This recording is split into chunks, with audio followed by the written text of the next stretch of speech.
Close your eyes for a second and picture the worst insect encounter you've ever had. Maybe it was a spider the size of your palm, crawling across your bedroom wall at 2 in the morning. Maybe it was that time a wasp beside your car was suddenly its personal kingdom. Whatever it was, multiply that feeling of primal dread by about, let's say, 1,000.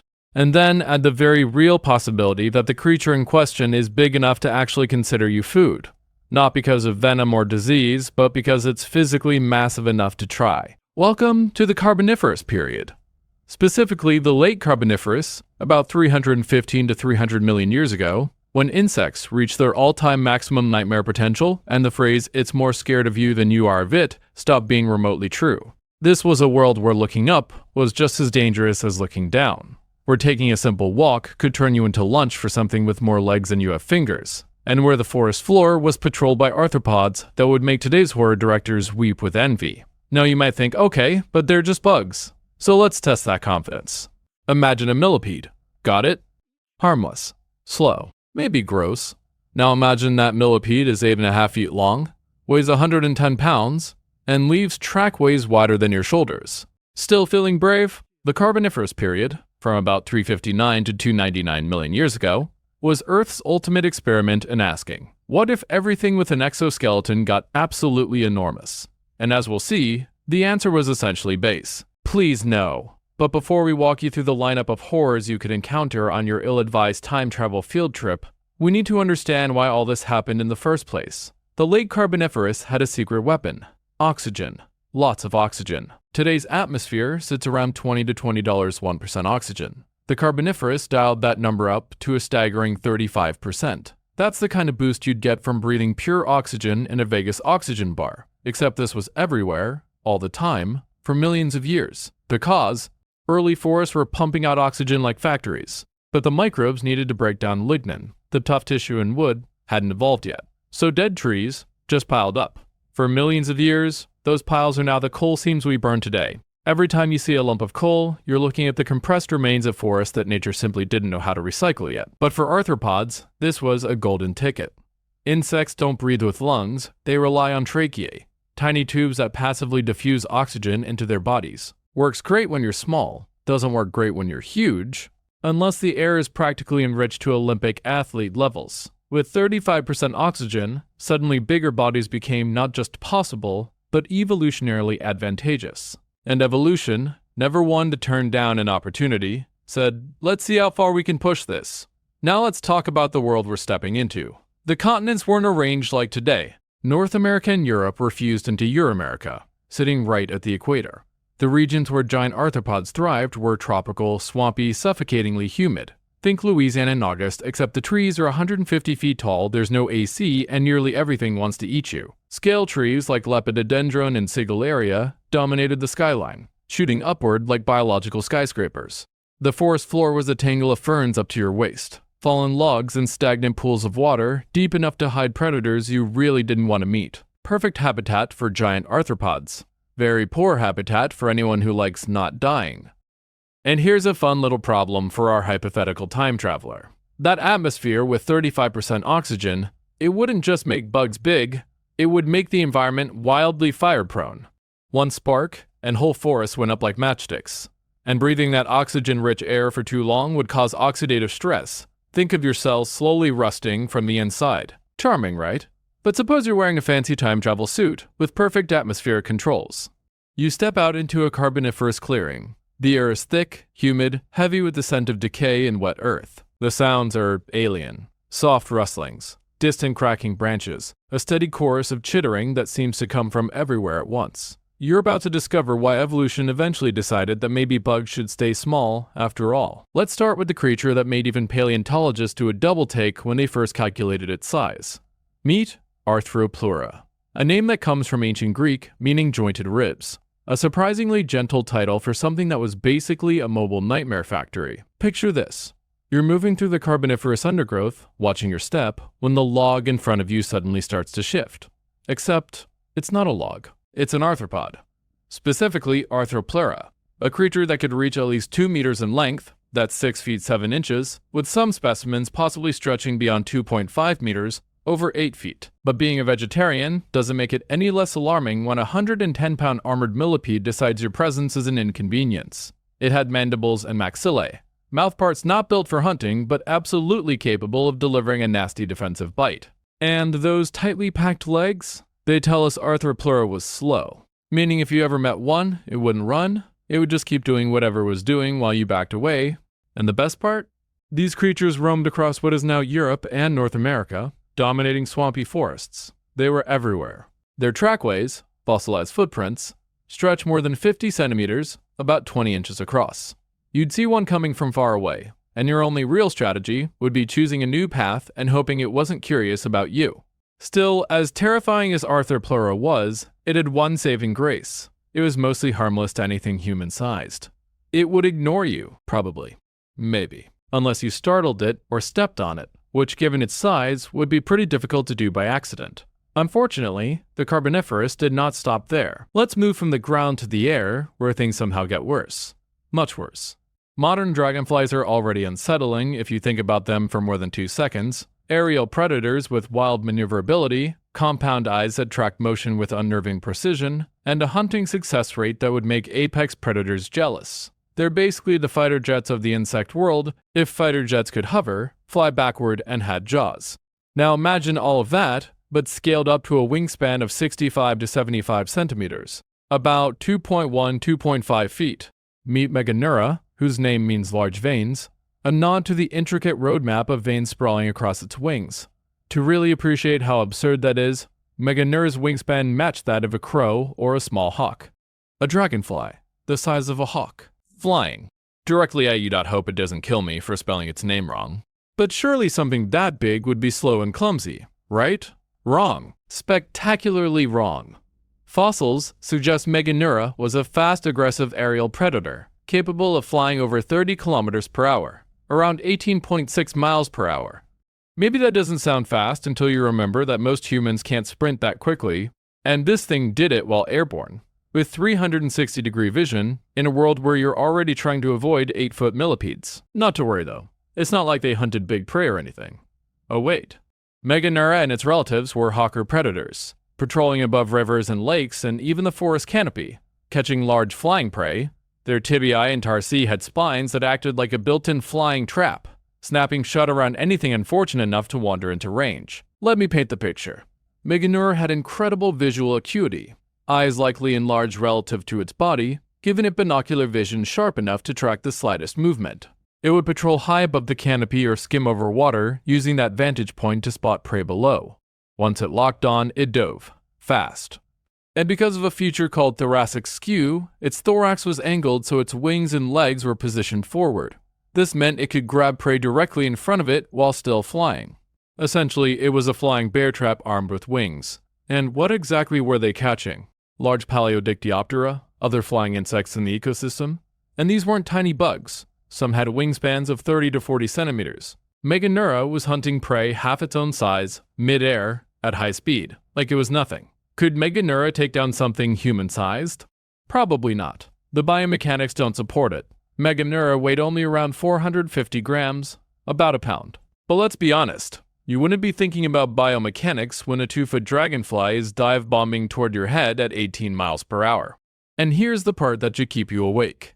Meganeura wasn't alone. Its close relative, Meganeuropsis permiana, living slightly later in the early Permian, reached wingspans of 71 to 75 centimeters, nearly 30 inches, 2.5 feet. Multiple species of these giant griffin flies shared the same skies, same forests, same hunting grounds.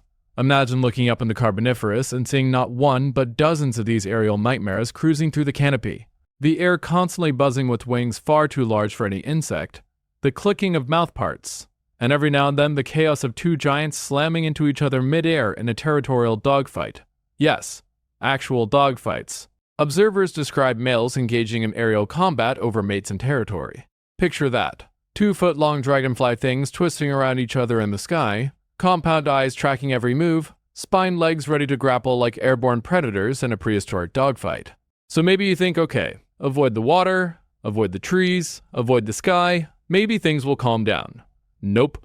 because we haven't even reached the part where the scorpions decided they wanted in on this nightmare party. Remember earlier when I said millipedes weren't that scary because they mostly ate dead plant matter? Well, good news. The Carboniferous had plenty of arthropods that absolutely did not share that peaceful vegetarian lifestyle. Meet Pulmonoscorpion, the breathing scorpion. Sounds dramatic, right? This extinct giant scorpion lived during the Carboniferous and measured somewhere between 70 centimeters and a full meter long. That's 2.3 to 3.3 feet, roughly the size of a small dog. A small dog made of chitin, venom, and terrible evolutionary decisions. And before you think, oh, aquatic scorpion must have stayed in the water, let me save you the disappointment. Pulmonoscorpion was terrestrial. The name references its book lungs, not its habitat. This thing walked on land, probably in the same swampy forest where Arthropleura lurked, creating what can only be described as a buddy cop duo where both cops are horrifying and both want you dead. Now, details on Pulmonoscorpius are frustratingly limited, because fossils are rare, but biologists can infer a lot from modern scorpions. In today's species, there's a simple pattern. Big pincers mean weaker venom, small pincers and a thick, powerful tail mean venom that ruins your entire week. Recovery diagrams suggest Pulmonoscorpius fell into the master with poison category. Stout tail, relatively smaller pincers, and likely a very potent venom. So this meter-long nightmare probably stunned its prey first, waited for the venom to do its thing, and then calmly tore the victim apart at its leisure. Charming. But don't worry, at least we know how strong its venom was and can plan accordingly. Oh wait, we can't. Because venom strength doesn't fossilize, which means if you were wandering through the Carboniferous and this dog-sized scorpion stung you, you'd have no idea whether you were dealing with mild discomfort or complete respiratory shutdown. Fun times. And just to make the ground level even more delightful, Pulmonoscorpius wasn't some rare oddball, it was one of the top predators of early Carboniferous Scotland, an apex predator. This wasn't a fluke of evolution, it was a very successful design. Now at this point you might comfort yourself by thinking, okay, but surely these arthropods didn't last long, right? Arthropleura alone existed from roughly 344 million to 292 million years ago, over 50 million years of success. Homo sapiens have been around for about 300,000 years. These creatures weren't short-lived accidents. They were evolutionary jackpots that dominated their ecosystems for spans of time that make human civilization look like a brief commercial break in Earth's history. By now, you might be thinking, you know what, I'll just stay near the water. Surely the Carboniferous aquatic ecosystems were less horrifying than the land. And honestly, compared to some later eras, Carboniferous waters were relatively tame. No giant marine reptiles, no megalodon-sized sharks, no mosasaurs, no plesiosaurs. The oceans were still recovering from earlier extinction events and hadn't yet produced the nightmare megafauna that would terrorize the Mesozoic. But that absolutely does not mean the water was safe, not even close. For starters, you had giant eurypterids, sea scorpions, some of which could reach lengths comparable to Arthropleura.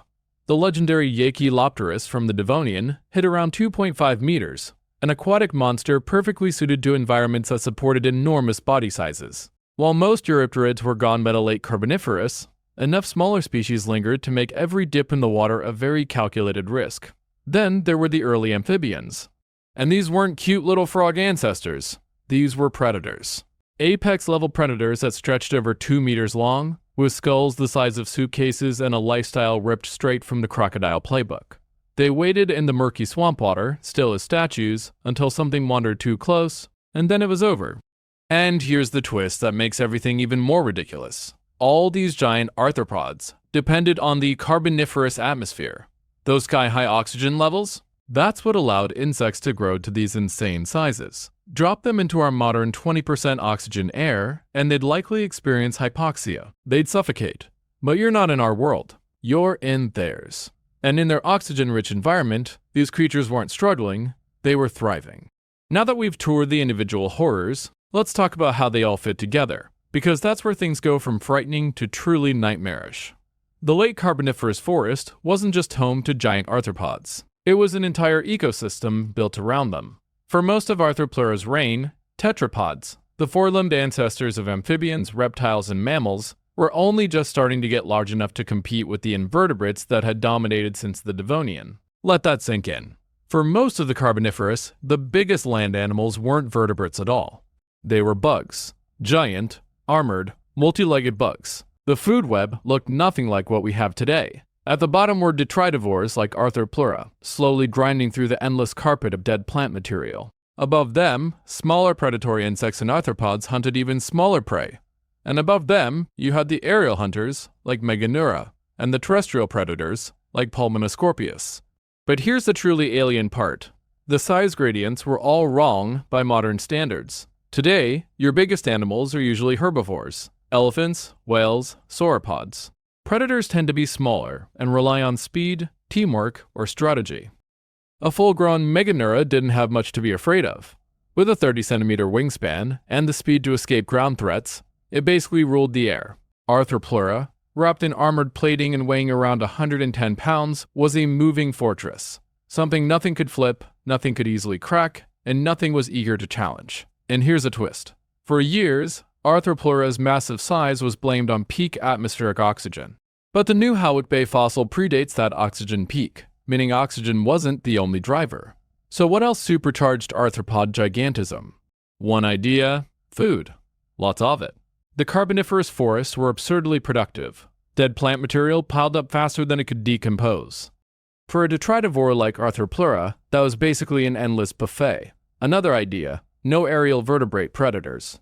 Without birds or pterosaurs, insects could evolve to maximum sizes. Once they got big, their predators had to get bigger too, and so on.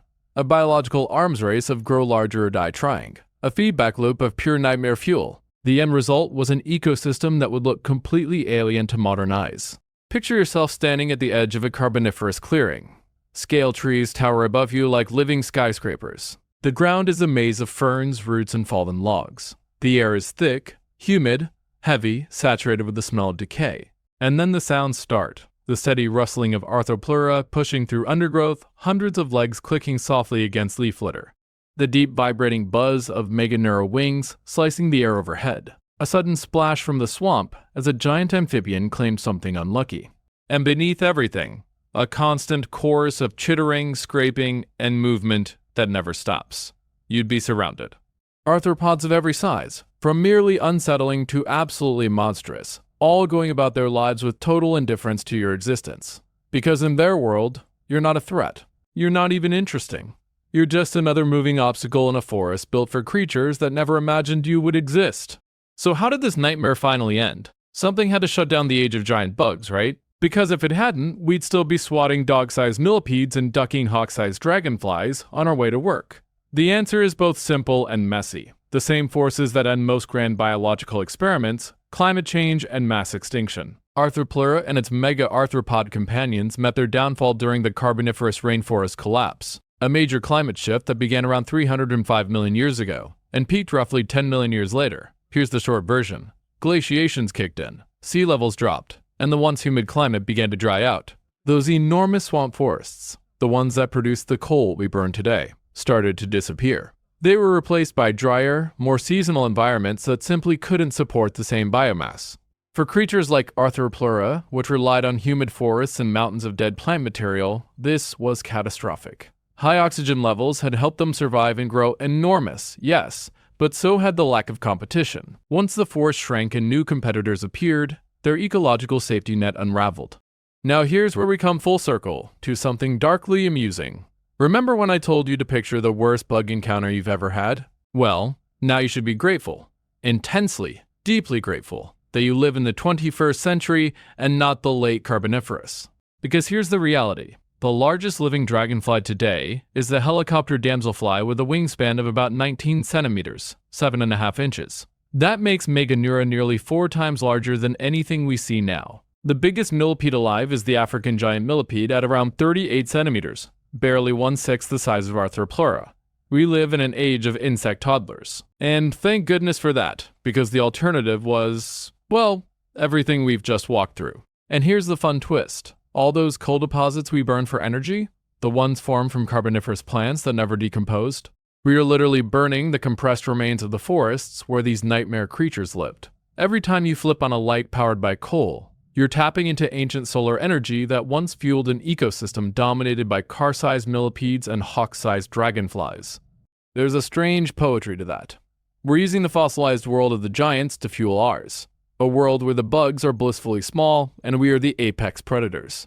Sometimes, Evolution throws us a bone. And yet there's something a little sad about it too. The Carboniferous was a brief, extraordinary moment in Earth's history where arthropods achieved something they would never achieve again. True gigantism. They dominated.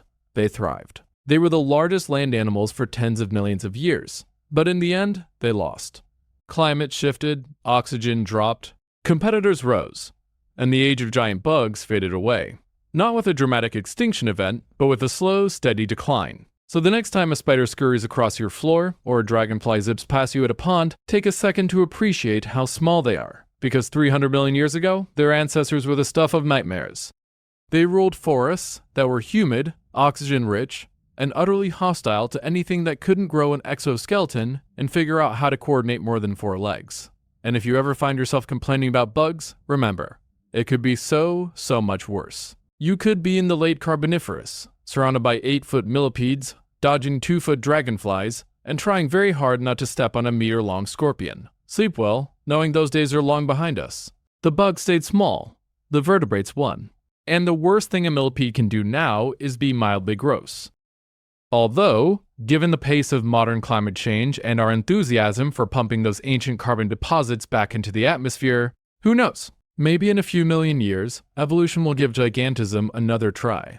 Once oxygen levels rose, it only took arthropods about 40 million years to get truly gigantic. But hey, that's a problem for our distant descendants. For now, enjoy the age of small bugs. We earned it by outlasting the giants. Thanks for watching, and remember, every time you complain about insects, be grateful you're not running from them.